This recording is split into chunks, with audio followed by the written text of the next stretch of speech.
Amenihurumia. Tendo hili kubwa sana. Nina hakika maneno haya yanaweza kuwa maneno ya mchungaji Jonathan na mke wake na familia, lakini hata kwangu mimi ambaye nimemfahamu Jonathan miaka mingi na yeye anajua.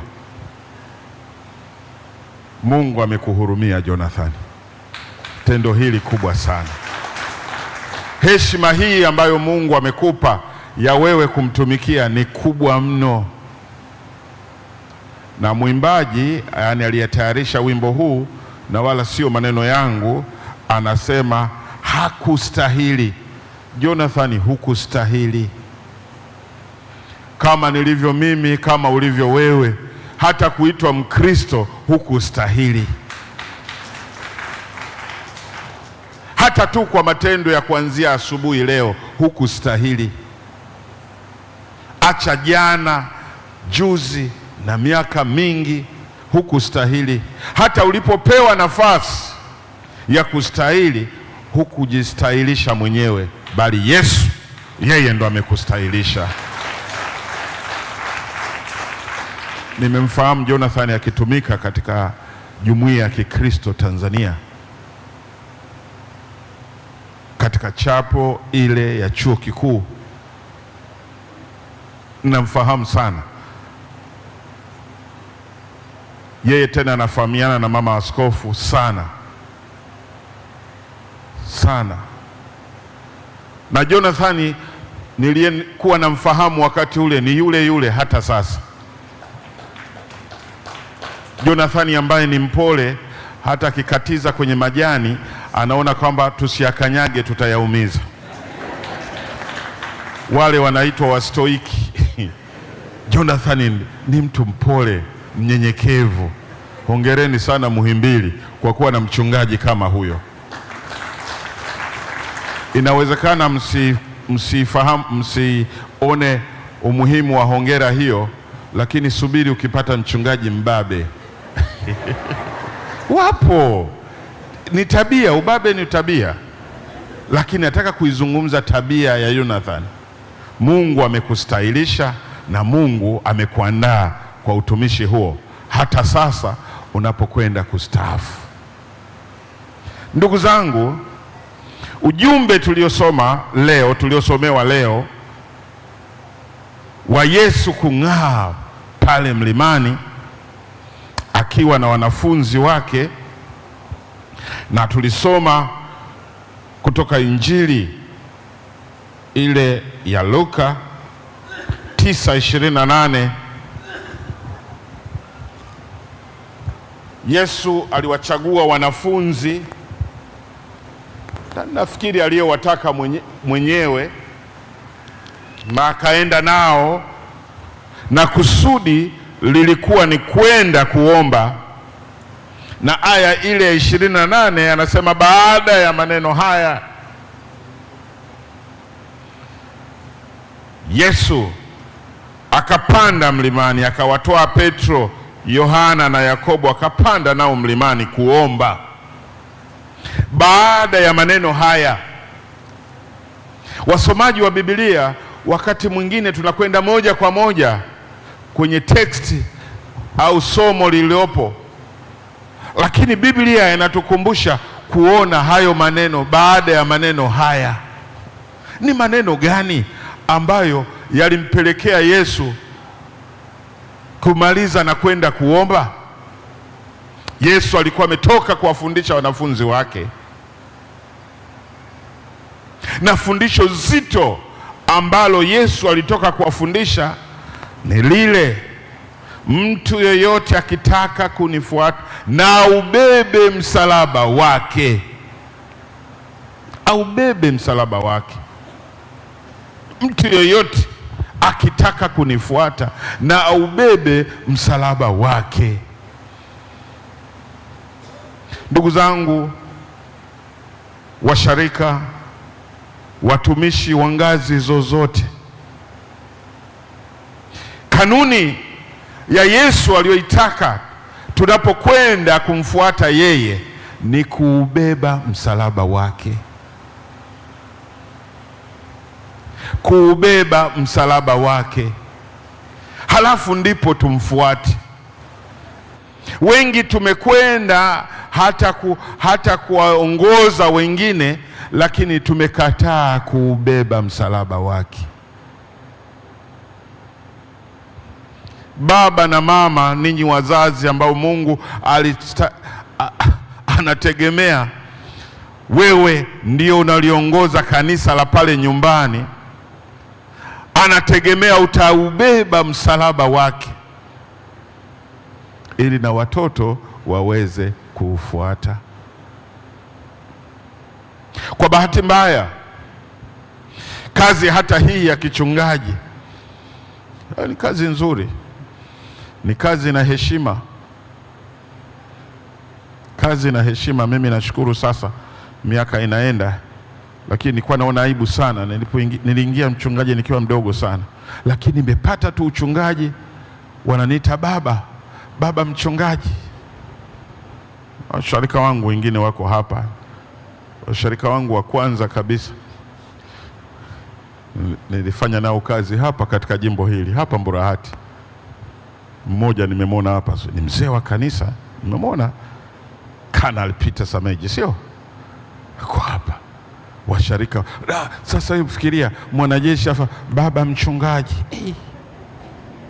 Kasema hii kazi na heshima sana hii. Na ninakumbuka mshirika wangu wa kwanza kumbatiza katika tangu kuzaliwa kwangu, mshirika wangu wa kwanza kumbatiza sasa ni daktari, na anaringa anasema, mchungaji wangu aliyenibatiza ni huyu. Yaani ni kazi yenye heshima. Unaweza ukafanya kazi zingine zote, utakapostaafu inasahaulika, lakini kazi ya kichungaji ni kazi yenye heshima. Ukiwauliza washirika, wao wanaweza wakafanya mambo yote ya kipuzi, lakini akionekana mchungaji hawataki. Sharika mmoja, si unajua washirika wao wanaletaga umbea kwa viongozi, sio? Sasa mimi wakija, mchungaji wetu ana hili na hili na hili, naambia lakini wewe mbona na wewe unaonekana ni hivyo? Anasema lakini mimi ni mshirika tu. Wanategemea maisha fulani kwa mchungaji, yaani wanategemea maisha fulani kwa mchungaji, wanategemea mchungaji ataubeba msalaba wake na ndipo atakapowaambia mnifuate. Ndio kanuni, sio kanuni yangu, ni kanuni ya utumishi. Lakini Yesu kwa kanuni hii haizungumzii watumishi wa mimbarani tu. Kila anayelitamka jina la Yesu aubebe msalaba wake na amfuate Yesu. Usitamke jina la Yesu wakati msalaba unauweka mfukoni, yaani huutaki. Kuubeba msalaba ni pamoja na kumshuhudia Yesu. Muda ungetosha ningekwambia, ni hapa katika teksti hii anasema mtu asipomshuhudia na yeye atakataa kumshuhudia kwa Baba. Na kuna sababu nyingi za kutokumshuhudia. Nyingine ni za kiusalama tu. Unasema mahali hapa siwezi nikamshuhudia Yesu. Lakini Yesu anastahili kushuhudiwa mahali pote, tena nyakati zote. Na kuubeba msalaba, unaposoma Injili ya Luka anasema kuubeba msalaba siku zote, mahali popote. Naipenda tena sana teksti wale wanaochambua kwenye synoptics. Ukienda Mathayo naye anazungumzia kuubeba msalaba. Kuubeba msalaba sio tu kushangiliwa, ni pamoja na kubeba machungu,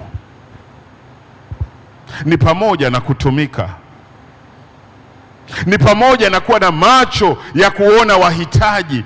Huko ndio kuubeba msalaba. Huwezi ukaubeba msalaba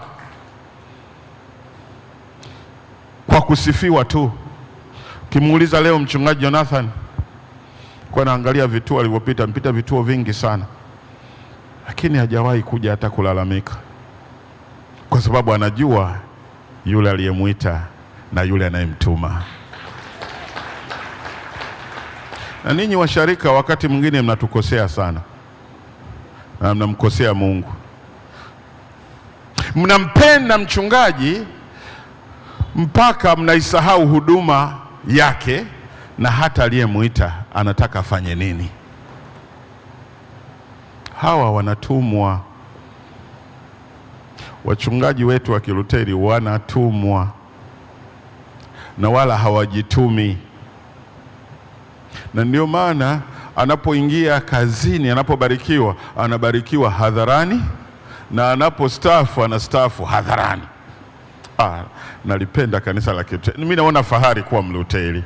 Bwana asifiwe. Leo tumesomewa hapa, Yesu amewachagua hawa wanafunzi wachache, Petro, Yakobo na Yohana, anakwenda nao kuomba.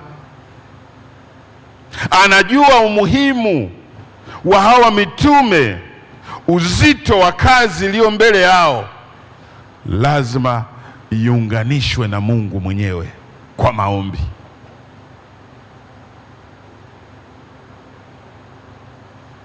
Najua katika kazi ya kiroho isipokuwa na maombi, unaweza ukafanya tu ikawa kazi kama ya kimwili. Ndio maana wakati mwingine unashangaa, hivi mchungaji amepataje ujasiri huu? Ni kwa sababu sio yeye bali yule aliyemtuma. Au unaweza ukashangaa, mbona mchungaji anashindwa kukemea dhambi hii? Kwa sababu yule aliyemtuma hajamwamuru. Lakini pia inawezekana labda wewe unayeongozwa, msharika, hupendi kufanya hivyo. Na hasa washarika wa siku hizi. Washarika wa siku hizi wanapenda kusifiwa, lakini wasiambiwe juu ya dhambi zao, si ndio jamani? Washarika, Bwana asifiwe. Mchungaji kemea dhambi, sema mchungaji gani huyu? Mbona anatuleta sisi sio Waluteri? Waluteri, nani aliwaambia kwamba Waluteri hawakemei dhambi? Nani aliwaambia? Kwanza hata kutokea kwa kanisa la Kiluteri ni kwa sababu ya kuleta misingi ya Injili, na ndio maana tunaita kanisa la kiinjili la Kiluteri. Tunahitaji kuomba, lakini washarika pia mnahitaji kuwaombea hao watumishi. Kazi hii ni ngumu. Nimesema wengine ni wadogo. Kuna wimbo wanasema sitaweza, mimi ni mnyonge sana. Sio wanyonge tu sana, kwa sababu kazi hii sio ya ubabe. Ingekuwa ya ubabe tu, yani mwenye nguvu, labda mchungaji Aila, sijui ingekuwa ya nguvu, lakini ni kazi ya nguvu ya kiroho. Yesu aliwachukua hao wanafunzi watatu ili akaombe nao wapate nguvu, lakini kilichomsikitisha au kilichoshangaza, aliposhuka alikuta wamelala. Alikuta wamelala. Na hapo sitaki nikae sana, lakini kikubwa ambacho tunataka kujifunza katika somo hili, kanisa lisilale katika maombi. Kanisa lazima liombe ili ujumbe wa Mungu mwenyewe kwa njia ya Yesu Kristo ufike kwa watu aliowakusudia, aliowafia pale msalabani. Ndugu zangu, katika habari hii, jambo lililoshangaza hata kanisa likaweka katika kalenda yake ni siku ya kung'aa. Baada ya maombi, wanafunzi wanapoamka na kumwangalia Yesu, wanamuona anang'aa. Anang'aa, anapendeza. Na ndivyo alivyo Yesu wangu. ndivyo alivyo Yesu wako, anang'aa. Kung'aa ni tofauti, yaani kung'aa ni nuru, na yeye mwenyewe anasema yeye ni nuru. Yaani ndani ya Yesu kuna nuru, giza limetoweka. Kwa hiyo walivyomuona Mungu aliwafungua macho waone jinsi Yesu anavyong'aa. Kuna watu wanaishi katika kanisa miaka na miaka, na atakwambia hata miaka ambayo alibatizwa. Wengine wamebatizwa katika sharika kubwa na wameshikilia, wasema mimi ndio nilibatizwa katika usharika fulani, lakini bado kumwona Yesu aking'aa katika maisha yake. Yaani bado yuko ndani ya giza. Wengine bado wana tarehe hata za walizookoka, lakini hazijawasaidia. Mtu ameshikilia tarehe fulani, mimi ndio niliokoka, lakini hatuoni maisha yake kung'aa. Yaani yuko vile vile. Kule wanakotoka wazazi wangu kuna neno wanasema lula. Yaani vile vile tu, vile vile. Wako watu wameimba kwaya na watakuambia sisi ndio waanzilishi, lakini wako vile vile lula. Yaani hakuna kung'aa. Kuna watu ni wachungaji miaka na miaka, ni wainjilisti, ni maparishweka miaka na miaka, na wengine wakasema sisi ndio senior, lakini wako vile vile. Hawa wanafunzi walimwona Yesu aking'aa. Sasa ningekuwa kwenye Bible study tungeenda mbali kidogo. Unajua, baada ya kuona wanang'aa, Yesu anang'aa na wao, unajua ukikaa kwenye kioo kinachong'aa na wao utang'aa, si ndio? Wakaanza kushangana. Ninyi mmesoma sana somo hili. Petro anasema na tujenge vibanda vitatu hapa, kimoja chako. Ayana akaanza kugawa akaanza kugawa, akasahau kwamba wao ni mitume na wametumwa na Bwana Yesu mwenyewe, na wanahitaji kurudi kuhudumu. Wao wakataka kujigawia kaufalme fulani pale pale. After all, Petro alisahau, na hata wanafunzi wale walisahau kwamba kung'aa kwao ni kwa sababu wako na Yesu, na kwamba wao hawajasababisha Yesu kung'aa, bali Yesu aliye pamoja nao ndio anawafanya wao wang'ae. Tuko pamoja, watu wa Mungu? Sasa hivi mafundisho yamepoteza sana. Kuna mafundisho potofu sana. Watu wanadhani wao wanang'aa pamoja na Yesu, kumbe Yesu ndio anayeng'aa na ndio anayewatuma wao waifanye kazi hiyo ya kuangaza. Na nirudie tena, wao walidhani wanafanana na Yesu. Badala ya kunyenyekea, wanaanza kugawana, kimoja chako, kingine cha huyu, kingine cha huyu. Yaani wanaona wako iko mnanielewa, watu wa Mungu? Yaani ukiisoma hapo ni kwamba tuko sawa tu Yesu. Hebu wewe tutakupa kibanda kimoja na huyu kingine na huyu kingine. Na ndivyo tunavyofanya katika kazi. Tunasahau kunyenyekea kwa huyu anayeng'aa. Na in fact unapoona wanamuona Musa, wanamuona Elia, maana yake Yesu ndio utimilifu wa sheria ya Musa, wa unabii wa Elia, na yeye ni Mungu kweli kweli. Ndio maana ya wale Elia kuwaona pale Musa, Elia na nani. Yaani wale, kuna watu walikuwa wameshikilia sheria ya Musa, kuna watu wameshikilia unabii kama kizazi hiki cha sasa, lakini Yesu yeye ni vyote katika yote. Bwana asifiwe. Tukitaka huduma zetu zing'ae, Tukitaka ufuasi wetu ung'ae, lazima tuhakikishe Yesu yuko pamoja nasi katika safari yetu.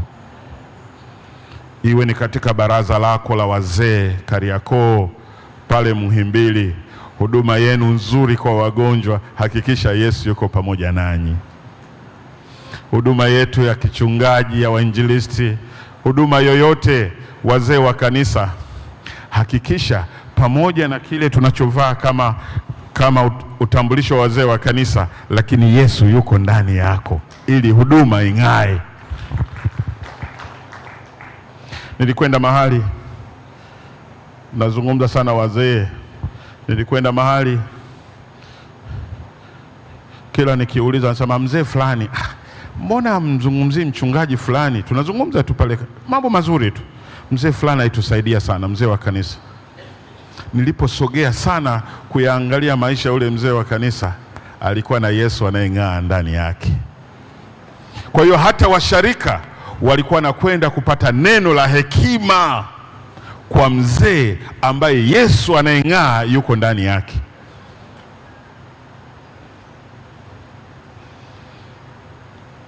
Kikuta ukabahatika kupata mwalimu wa kwaya ambaye Yesu yuko ndani yake, hata vurugu hakuna. Yaani mtakuwa mnakwenda tu. Bwana asifiwe. Pate kiongozi umekosea, kikundi tu, hata cha fellowship, haijalishi tena. Wana fellowship ndio mnahitajika sana kuhakikisha mko sawa sawa, kwa sababu kule ndiko kuna kiburi cha kufikiria kwa tunang'aa pamoja na Yesu. Yesu ndio anayeng'aa, sisi tukikubali yeye akae ndani yetu, tutang'aa pamoja naye. Ndugu zangu wa fellowship, walokole wenzangu, Bwana asifiwe. Ni sindano hiyo, lakini tuikubali ili tupone. Ndio kile kinachoitwa kiburi cha kiroho. Ndicho ambacho Petro hapa anataka kumgawia kibanda Yesu. Yesu anahitaji kibanda kimoja chako, kimoja cha huyu. Sijui angeendelea mpaka ngapi, kwa sababu hata yeye mwenyewe alikuwa anajisahau. Sisi tunahitaji kumtafuta huyo Yesu, tukae naye, na tukiishi na tukimkubali yeye ambaye yuko mlangoni. Ufunuo wa Yohana anasema anabisha. Tukikubali akakaa ndani yetu, utumishi wetu hautajalisha uko katika kituo gani. Mungu atakuinua mahali popote ulipo. Tukimkubali yeye huyu anayeng'aa, kazi yetu itakuwa inang'aa siku zote. Hiyo ndio njia na hiyo ndio kanuni ya Yesu mwenyewe. Watumishi wenzangu, mwenzetu leo Jonathan Mangeleka Jonathan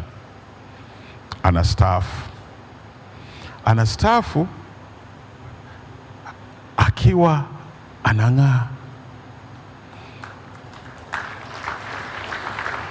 Na mimi ninasema, nina ujasiri wa kusema anastaafu kwa heshima. Wake kustaafu, kuna kustaafu kwa namna nyingi, lakini anastaafu kwa heshima. Nimefurahi sana msaidizi wa askofu akisema kazi yetu ya kichungaji haina kustaafu. Unaondoka tu kwenye daftari la katibu mkuu, lakini wewe bado unakuwa ni mtumishi.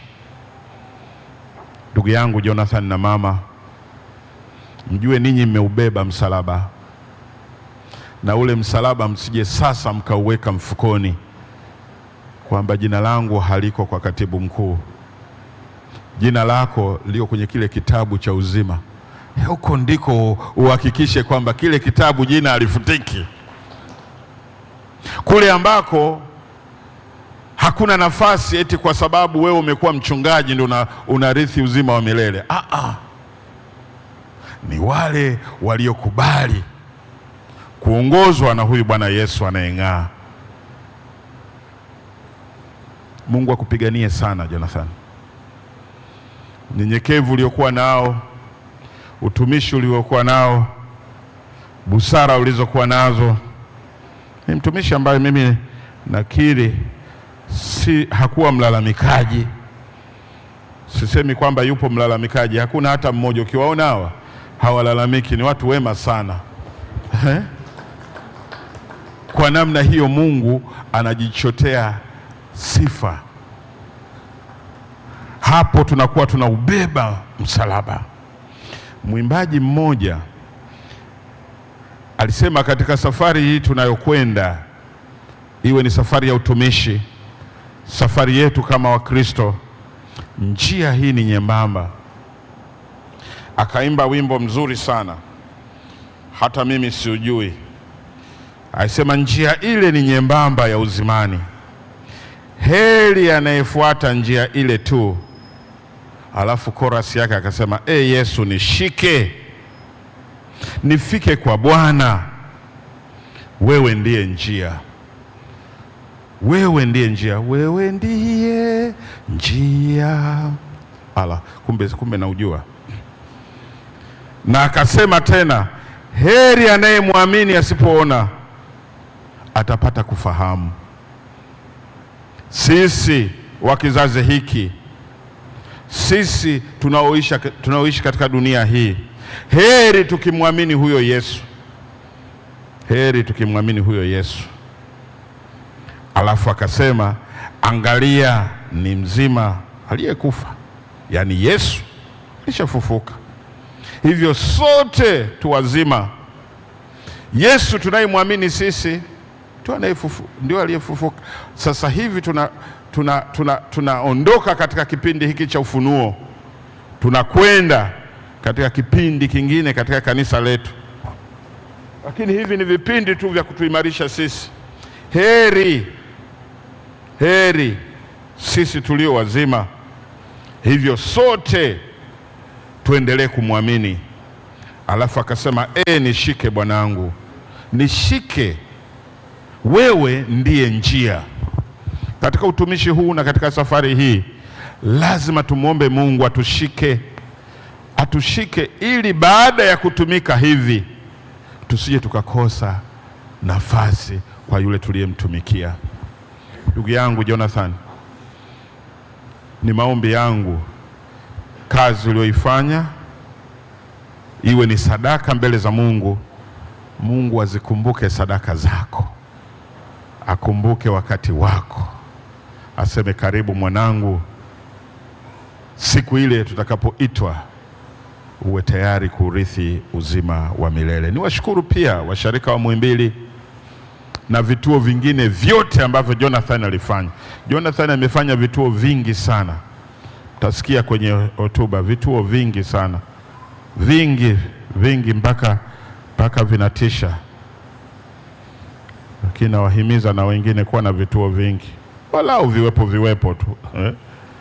Jonathan, Mungu amekuwezesha we na mama, lakini baada ya kazi hiyo yote, siku ya mwisho Mungu aweze kukukaribisha kule ambako yeye mwenyewe ndiye Bwana na Mwokozi. Katika sehemu ile ya